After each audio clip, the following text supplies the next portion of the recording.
নমস্কার বন্ধুরা, cook with শিখা রান্নাঘরে সকলকে স্বাগত জানাই। আজ রান্না করব সম্পূর্ণ নিরামিষ মূলোর ঘন্ট।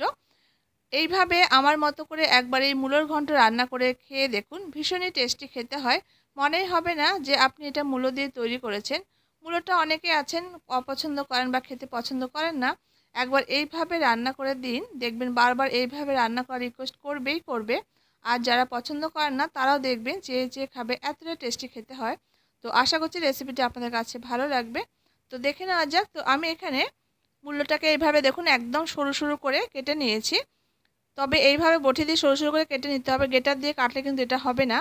তো এবার মূলোটাকে খুব ভালো করে আমি জল দিয়ে 2 থেকে 3 বার ধুয়ে নিয়েছি। এবার আমি রান্নাতে চলে যাব। তো গ্যাসের উপর একটা কড়াইতে সামান্য সরষের তেল দিয়ে তেলটাকে গরম করে নিয়েছি। এবার তাতে 1 মুঠো মতো চীনাবাদাম দিয়ে বাদামটাকে বেশ নাড়াচাড়া করে ভেজে তুলে রাখবো। এই বাদামটা আমি রান্নাতে পরে ইউজ করব। তো বন্ধুরা, যদি রেসিপিটা ভালো লাগে তাহলে কিন্তু অবশ্যই লাইক করবেন, শেয়ার করবেন। আর আপনাদের কাছে রেসিপিগুলো আমার কেমন লাগছে তা অবশ্যই কিন্তু কমেন্ট করে জানাবেন। এবার বাদামটা আমি তুলে নিয়েছি। বাদামটা আমার ভাজা হয়ে গেছে, বাদামটা আমি তুলে নিলাম। এবার ওই তেলের মধ্যে 1/2 টিস্পুন জিরে, একটা তেজপাতা, 2টো শুকনো লঙ্কা দিয়ে দিয়েছি। এবার জিরেটা একটু ভাজা ভাজা হয়ে গেলে এখানে আমি কেটে রাখা আলুগুলোকে দিয়ে দিয়েছি। তো এখানে আমি 2টো মিডিয়াম সাইজের আলুকে দেখুন এইভাবে করে ছোটো ছোটো চৌকো করে করে কেটে নিয়েছি। এবার আলুটাকে দিয়ে নাড়াচাড়া করে আলুটাকে কিন্তু মিনিট 3-4 মতো একটু ভেজে নেব। তো আপনারা চাইলে কিন্তু রান্নাতে আলুটা কিন্তু পরে ভেজে নিয়েও কিন্তু ইউজ করতে পারেন, কিন্তু আমি এটা আলুটা তেলের মধ্যে দিয়ে ডাইরেক্ট ভেজে নিয়ে রান্নাটা করছি, যেটা আপনাদের সুবিধা হয়। এরপর আমি এখানে সামান্য পরিমাণ একটু নারকেল কোড়া দিয়ে দিয়েছি। নারকেল কোড়াটা কিন্তু এই আলুর সঙ্গে খুব ভালো করে একটু নাড়াচাড়া করে একটু ভেজে নেব। বেশ সুন্দর একটা নারকেল ভাজার গন্ধ বেরিয়ে গেছে। এবার এই পর্যায়ে আমি 1 টিস্পুন পরিমাণ আদা আর কাঁচা লঙ্কা পেস্ট দিয়ে দিয়েছি। এখানে আমি 1/2 ইঞ্চি মতো আদা আর 3 থেকে 4টে কাঁচা লঙ্কাকে একসঙ্গে পেস্ট করে নিয়েছিলাম। ঝালটা অবশ্যই যে যেমন খাবেন সেই পরিমাণে কম বা বেশি করে দেবেন। এরপর এখানে আমি 1/2 টিস্পুন হলুদের গুঁড়ো দিয়ে দিয়েছি। আর এখানে 1 টিস্পুন পরিমাণ জিরে গুঁড়ো দিয়েছি। আর সামান্য পরিমাণ একটু লাল লঙ্কার গুঁড়ো দিয়েছি। লঙ্কা গুঁড়োটা কিন্তু পুরোপুরি অপশনাল, আপনারা না চাইলে কিন্তু স্কিপ করতে পারেন। আর যখন এই গুঁড়ো মশলাগুলো অ্যাড করবেন তখন ফ্লেমটাকে কিন্তু একদম লোতে দিতে হবে।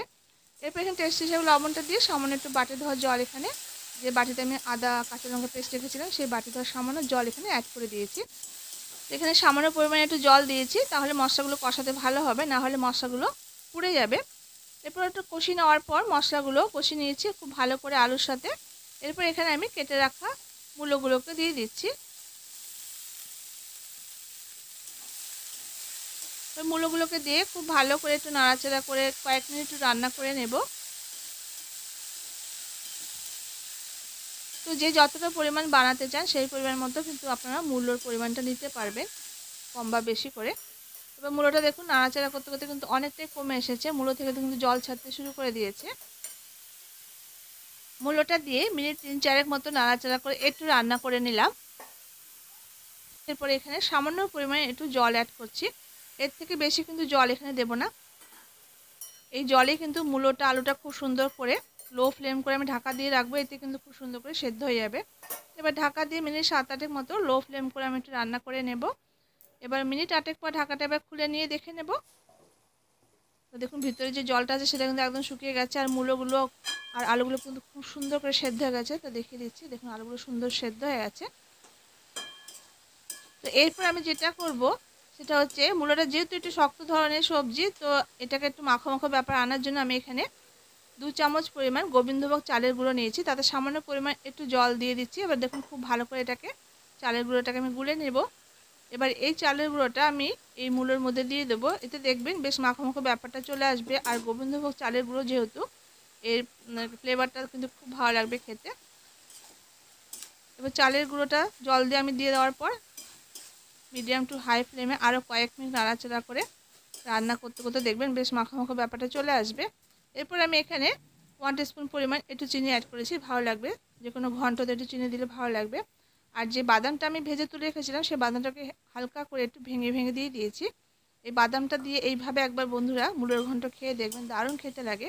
যখন আপনারা খাবেন, যখন মুখের মধ্যে পড়বে বাদামটা খেতে কিন্তু খুব ভালো লাগবে। তো একবার এইভাবে একবার ট্রাই করে দেখবেন, তাহলে আপনারা বুঝতে পারবে। তো দেখুন রান্নাটা আমার কিন্তু শেষ পর্যায়ে চলে এসেছে। এরপর আমি এখানে 1/2 টিস্পুন পরিমাণ একটু গরম মশলার গুঁড়ো ছড়িয়ে দিয়েছি। আর এখানে 1 টিস্পুন পরিমাণ একটু ঘি দিয়ে দেব।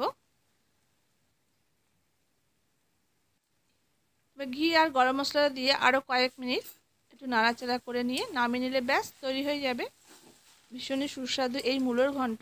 এইভাবে একবার ট্রাই করে দেখবেন, মনেই হবে না যে এটা আপনি মূলো দিয়ে তৈরি করেছেন, এতটা টেস্টি খেতে হয়। তো দেখুন বেশ মাখো মাখো ব্যাপারটা চলে এসেছে।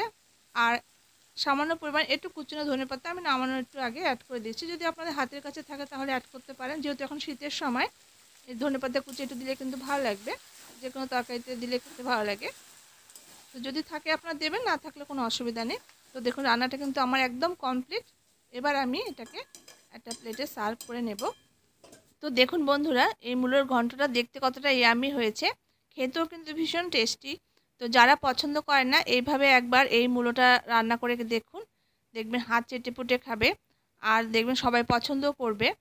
তো আশা করছি মূলোর ঘন্টর এই রেসিপিটা আপনাদের কাছে খুব ভালো লেগেছে। যদি ভালো লেগে থাকে তাহলে অবশ্যই লাইক করবেন, শেয়ার করবেন রেসিপিটি আত্মীয়স্বজন বন্ধু বান্ধবের সাথে। আর যারা নতুন দেখছেন চ্যানেলটি, ভালো লাগলে চ্যানেলটি সাবস্ক্রাইব করে সাথে থাকা অনুরোধ রইল। তো দেখা হচ্ছে নেক্সট রেসিপিতে, ততক্ষণের জন্য আপনারা সবাই খুব ভালো থাকবেন, সুস্থ থাকবেন।